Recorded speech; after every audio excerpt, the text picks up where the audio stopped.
প্ৰিয় বন্ধুসকল, সকলোলৈকে দেওবৰীয়া সম্ভাষণ জনাইছোঁ। নিশ্চয় আপুনি কুশলে আছে। এইকেইদিন এটা ফোন কল বেছি ভাইৰেল হৈ আছে। এই ভাইৰেল ফোন কলটোৰ ওপৰত ভিত্তি কৰি মোৰ এটা কবিতা পাঠ কৰিছোঁ। আজি তোক চাবলৈ মন গৈছে হ'ব পাৰে।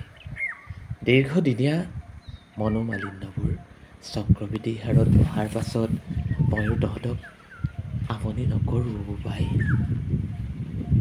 দুগৰাকী ঔৰসজাত চিকিৎসক সন্তানৰ পিতৃ হৈ, এগৰাকী শিক্ষয়িত্ৰী পত্নীৰ স্বামী হৈ, মই আৰু ভুলবোৰ নতশিৰে স্বীকাৰ কৰিছোঁ। মৃত্যু যন্ত্ৰণাৰ পৰা মই চটফটাই তোলৈ ফোন কৰিছোঁ। তোক চাবলৈ ইচ্ছা কৰিছোঁ। বৰ মন গৈছে বোপাই তোক চাবলৈ। নাতি পুতি যদি হৈছে, সিহঁতকো চাবলৈ হেঁপাহ হৈছে বৰ। তই সময় উলিয়াব পাৰিবিনে হ'ব পাই? খংবোৰ সামৰি সুতুৰি এবাৰ মোৰ ওচৰলৈ আহিবিনে বোপাই? নাহিলেনো কি কৰিম মই? ডাক্তৰণিৰ সময়তো নাই। তথাপিও তহঁতৰ কুশল হওক। মই মৰাৰ পিছত বগা ধুতি চেলেং চুৰিয়া পিন্ধি একো লাভ নাই অ'। যিসকলে মোক সংগ দিলে, তোমালোক মোৰ আজন্ম প্ৰেমিক।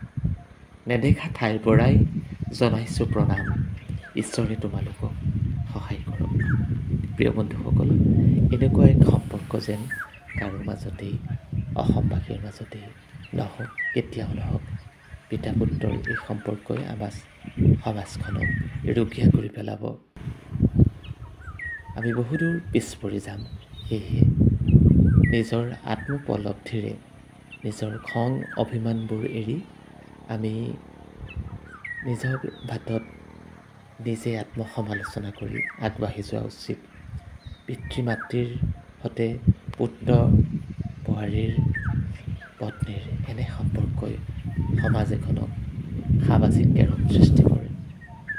এই আপাহতে স্বৰ্গগত পিতৃজনৰ আত্মাৰ চিৰশান্তি কামনা কৰিছোঁ।